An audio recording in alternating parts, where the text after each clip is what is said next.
Hello everyone, welcome to my channel.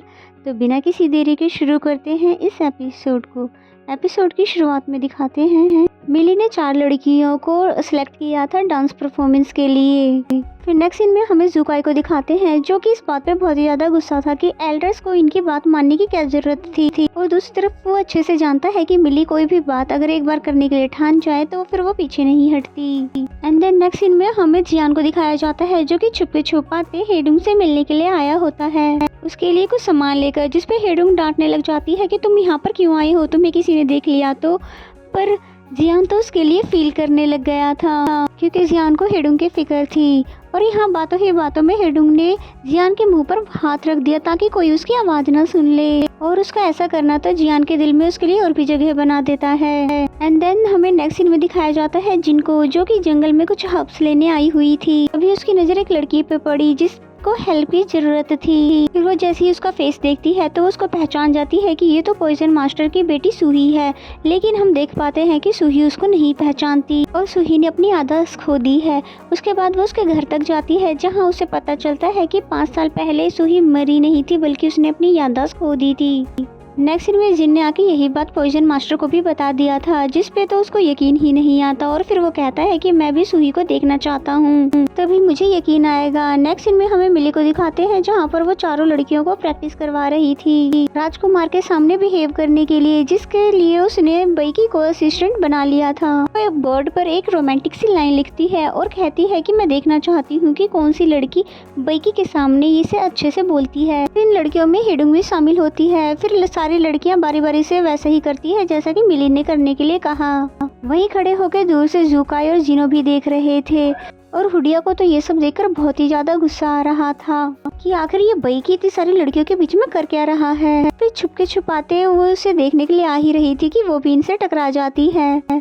खैर उन चारों में से कोई भी लड़की अच्छे से अपनी लाइन नहीं बोल पाती, सबकी सब ओवर एक्टिंग कर रही होती है। लेकिन फिर बाद में हेडुंग की बारी आती है जो कि बहुत ही अच्छे से उन लाइनों को बोलती है, इतने अच्छे से कि बैकी भी उसकी बातों में खो जाता है, इवन कि उसको हुडिया उसमें नजर आने लगती है।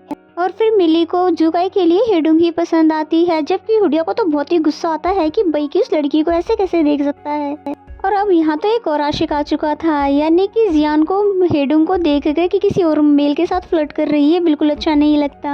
नेक्स्ट सीन में मिली उन तीनों लड़कियों को भेजने के बाद हेडुंग को ही डांस प्रैक्टिस करवा रही होती है क्योंकि उनमें से उसने हेडुंग को ही जुकाई के लिए चुना है। और वहीं चुपके से खड़ा जुकाई भी मिली को देख रहा था जो कि उसको और भी ज्यादा अट्रैक्टिव लगने लगती है। और फिर उन लम्हों के बारे में सोचने लगता है जब उसने मिली के साथ डांस किया था। और फिर मिली की नजर जैसे ही जुकाई पे पड़ती है तो वो हेडुंग को डांस प्रैक्टिस करने के लिए बोलकर उसके साथ चली जाती है। ये देख के तो हेडुंग को बहुत ही अजीब लगता है कि प्रिंसेस और जियोम इतने करीब कैसे हो सकते हैं, ये लड़की जरूर कुछ न कुछ तो छुपा रही है। नेक्स्ट सीन में हमें जुकाई को दिखाया जाता है जो कि बहुत ही सुहाना सा सपना देख रहा होता है, जो कि सपने में मिली को किस करने वाला था, पर हम रियलिटी में देखते हैं उसने तो जिनो को पकड़ रखा था। और बेचारे को तो समझ ही नहीं आ रहा था कि राजकुमार को क्या हो गया है। और फिर जागने के बाद तो जुकाई भी बेचारा बहुत ज्यादा एम्बेरस होता है। कोई जिनो को कहता है क्या तुम हमेशा मेरे पीछे पड़े रहते हो, तब जिनो कहता है मैं तो बस यहाँ पर आपको रिपोर्ट करने आया था, इसने आपके लिए डांस परफॉर्मेंस का इनविटेशन भिजवाया है। एंड देन नेक्स्ट सीन में हमें पॉइजन मास्टर को दिखाया जाता है जो कि सूही को देखने के लिए उसके घर गया होता है। और फिर उसे देखने के बाद उसे यकीन आ जाता है और फिर वो उससे कहता है कि मैं तुम्हारा फादर हूँ, क्या तुम्हें मैं बिल्कुल याद नहीं हूँ? 5 साल पहले मैंने तुम्हें खो दिया था। सूही को तो कुछ भी याद नहीं आता, लेकिन वो औरत बोलती है कि आज से 5 साल पहले मुझे ये एक जंगल में मिली थी, लेकिन इसे अपनी फैमिली के बारे में कुछ भी याद नहीं था और मुझे ये जानकर अच्छा लगा कि आप इसकी फैमिली हो। एंड देन नेक्स्ट सीन हमें डांस प्रतियोगिता का दिखाया जाता है जहां पर जुकाई और बाकी के सभी लोग भी आ चुके थे। मिली ने बहुत ही अच्छे से हेडुंग को ट्रेन किया था और फिर उसके साथ वो कपल डांस करके दिखाती है। हम जियान को देख पाते हैं जिसे देखकर तो बहुत ही ज्यादा गुस्सा आ रहा था क्योंकि वो हेडुंग के फैसले पे बिल्कुल भी राजी नहीं था। और हम जुकाई को देखते हैं जो कि पूरी डांस परफॉर्मेंस में उसकी नजरें सिर्फ मिली पर ही थी, जो कि सिर्फ उसे ही देख रहा था। और फिर डांस परफॉर्मेंस खत्म होने के बाद वो हेडुंग की तारीफ करने की बजाय अपनी ही क्वीन की तारीफ करने लग जाता है और कहता है कि मैं अपनी क्वीन के साथ डांस करना चाहूंगा, लेकिन मिली भी अब क्या करती, क्योंकि वो सबके सामने मना तो नहीं कर सकती थी, लेकिन उसे गुस्सा तो बहुत आ रहा था कि इसने हेडुंग की तरफ एक बार भी देखा क्यों नहीं। खैर इसके बाद वो दोनों डांस करने लग जाते हैं, जहाँ डांस के दौरान ही उसे जियोम की याद आने लग जाती है कि अभी वो जुकाई के साथ थी, फिर भी उसे ऐसा लगता है कि जैसे वो अभी जियोम के साथ थी। दूसरी तरफ हमें बैकी को दिखाया जाता है, जहाँ पर उसे मिलने के लिए एक लड़की आई होती है जो कि उसकी फैमिली ने भेजा था एज अ ब्लाइंड डेट। वो बैकी से बात करती है तो इधर हुडिया को तो बिल्कुल भी अच्छा नहीं लगता कि वो उसके लिए फील करने लगी थी और ये बात वो अभी नहीं बता पा रही थी। इसके बाद जुकाई सभी को यहाँ से बाहर जाने के लिए कह देता है, ये कहकर कि मैं अकेले में अपनी क्वीन से कुछ बात करना चाहता हूँ। फिर सबके जाने के बाद जुकाई कहता है कि इस लड़की का डांस मुझे बिल्कुल भी पसंद नहीं आया और ये बात मैं सबके सामने नहीं कहना चाहता था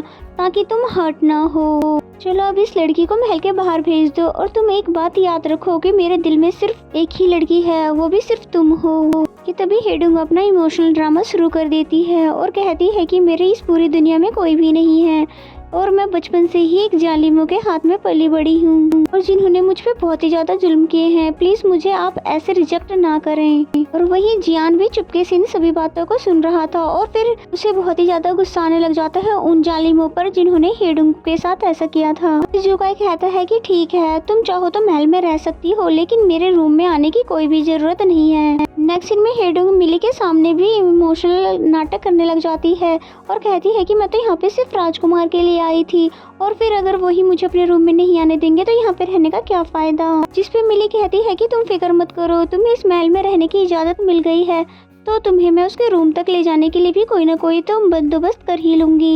एंड देन नेक्स्ट सीन में हमें जियोम को दिखाते हैं जो कि मिली के पास आया होता है ये समझाने के लिए कि हम जुकाई को किसी और तरीके से बता देंगे हमारे रिलेशन के लिए, तो प्लीज ये सब मत करो। जिस पे मिली कहती है कि जब तक कोई लड़की जुकाई की जिंदगी में नहीं आ जाती तब तक तो वो हमें बिल्कुल भी शांति से नहीं रहने देगा, बस तुम मेरा प्लान देखते जाओ। नेक्स्ट सीन में मिली हेडुंग को जुकाई के कमरे में ले जाने वाली थी और फिर जैसे ही गार्ड्स को देखती है तो बहाना कर देती है हेयर पिन खो जाने का और फिर जिसे ढूंढने के लिए वो सभी गार्ड्स को भेज देती है और हेडुंग फिर फाइनली जुकाई के कमरे में एंटर हो जाती है और फिर उसके अपने रूम में होने का महसूस करते ही जुकाई मास्क पहन के फौरन से उसका गला पकड़ लेता है। जुकाई कहता है कि तुम्हारी हिम्मत भी कैसे हुई मेरे कमरे में आने की, जिस पे वो इमोशनल बातें करने लग जाती है और कहती है मुझे तो राजकुमारी ने भेजा था। यहाँ पर उसको ड्रग निडल चुभाने ही वाली थी कि एंड टाइम पर यहाँ पर मिली अंदर आ जाती है। असल में उसे तो हेडुंग की फिक्र हो रही थी पर उन दोनों को इतना करीब देखकर वापस जाने लग जाती है माफी मांगते हुए। तभी वो मिली को रोकता है ये कहकर कि तुम गलत समझ रही हो, हम दोनों के बीच में ऐसा कुछ भी नहीं चल रहा था। फिर मिली कहती है कि मैं समझ सकती हूँ कि तुम अपने अंदर की फीलिंग हर किसी के सामने ऐसे एक्सप्रेस नहीं कर सकते। फिर क्या था, राजकुमार ने इन दोनों को ही रूम से बाहर कर दिया और फिर हेडुंग बोलती है कि राजकुमारी अगर आज आप अंदर नहीं आती तो मैं अपना मिशन पूरा कर देती। असल में वो तो जुकाई को मारने वाली बात कह रही थी, जबकि मिली को लगता है कि वो उसको पटाने ही वाली थी। देन नेक्स्ट सीन में हमें दिखाते हैं कि जैसे ही हेडुंग अपने रूम में जाती है तो जियान पहले से ही उसका इंतजार कर रहा था और फिर उसका हाथ पकड़कर बोलता है कि मैं तुमसे एक सवाल पूछूंगा जिसका सच सच जवाब देना। तुमने जो बचपन की बात बताई थी जुकाई को और वो जालिम लोग कौन थे जिन्होंने तुम्हारे साथ ये सब किया था, मुझे बताओ उनके बारे में, मैं उन्हें बिल्कुल नहीं छोड़ूंगा। अचानक से उसे अपनी इतनी ज्यादा फिक्र करते हुए देखकर ये बात थोड़ी हेडुंग को अजीब लगती है, लेकिन वो उसका हाथ छुड़वाते हुए बोलती है कि मैं तुम्हें नहीं बताऊंगी वो कौन थे और तुम्हें ये सब जानने की कोई जरूरत भी नहीं है। वो जियान को तो अपने रूम से बाहर भेज देती है, लेकिन जियान को अपनी फिक्र करता हुआ देखकर उसको भी बहुत ही अच्छा लगता है क्योंकि इससे पहले उसकी फिक्र किसी ने भी नहीं की थी। नेक्स्ट सीन में पॉइजन मास्टर को दिखाते हैं जो कि सुई से मिलने के लिए एक बार फिर आया हुआ था और फिर उसको एक तलवार दिखाते हुए बोलता है कि इसे देखकर तुम्हें जरूर कुछ न कुछ तो याद आएगा क्योंकि आज से 5 साल पहले तुमने इसका बहुत ही ज्यादा इस्तेमाल किया है। जबकि वो तो चीखते चिल्लाते हुए बोलती है कि नहीं नहीं मुझे कुछ भी याद नहीं आ रहा है और फिर वो डर के छुप जाती है और कहती है कि तुम जाओ यहाँ से। वैसे उसे पास्ट के तो कुछ विजन्स आ रहे थे लेकिन वो इस विजन्स को बिल्कुल भी एक्सेप्ट नहीं करना चाहती। और फिर उस कमरे से बाहर आने के बाद पॉइजन मास्टर बोलता है जिनसे कि अगर इसे नरमी से बात समझ नहीं आ रही तो इसके साथ जबरदस्ती ही करनी होगी क्योंकि जुकाई को जान से मारने के लिए हम सुई का इस्तेमाल कर सकते हैं। एंड देन नेक्स्ट सीन में हमें जुकाई का दिखाया जाता है जिसे कल रात वाली बात से तो बहुत ही ज्यादा गुस्सा आ रहा था, जिस पे जिनो कहता है कि राजकुमार जैसा कि राजकुमारी चाहती है आप वैसा ही क्यों नहीं करते। यानी कि अब हेडुंग के करीब होने का नाटक करो ताकि कि राजकुमारी जेलस होने लगे। जुकाई को भी उसका आइडिया बहुत ही पसंद आता है और फिर कहता है कि जल्दी से हेडुंग को मेरे रूम में बुलाओ। एंड देन नेक्स्ट सीन में हमें हेडुंग को दिखाते हैं जो कि रूम में आ गई थी और उसे आने के बाद एक नोट मिलता है जिस पर ये लिखा हुआ था कि जब तक राजकुमार रूम में ना आ जाए तुम इस इंस्ट्रूमेंट को बजाती रहो। हाँ, ये थोड़ा अजीब जरूर था लेकिन वो ऐसा ही करती है और फिर पूरे महल में इसकी आवाज गूंजने लग जाती है। दूसरी तरफ जुकाई और जीनो बात करते हैं जानबूझकर जुनेर को सुनाकर। जीनो ऊंची आवाज में कहता है कि कल रात को हेडुंग और जुकाई ने साथ में रात बिताई और मानो या न मानो जल्द ही राजकुमारी अपनी पोजीशन खो देगी और हेडुंग इस महल की क्वीन बन जाएगी। जुनेर जो कि पहले तो हैरान हो जाती है फिर बाद में जाकर पूरे महल में ये बात फैला देती है, लेकिन बाद में सभी को यकीन भी हो जाता है क्योंकि पूरे महल में म्यूजिक की आवाज अभी तक गूंज जो रही थी। फिर यही बात सिहा आकर मिली को भी बता देती है जिसको सुनने के बाद मिली कहती है ये जुकाई तो बहुत ही डबल फेस निकला। खैर जो भी हुआ अच्छा ही हुआ। और इसी सीन के साथ ये एपिसोड यहीं खत्म हो जाता है।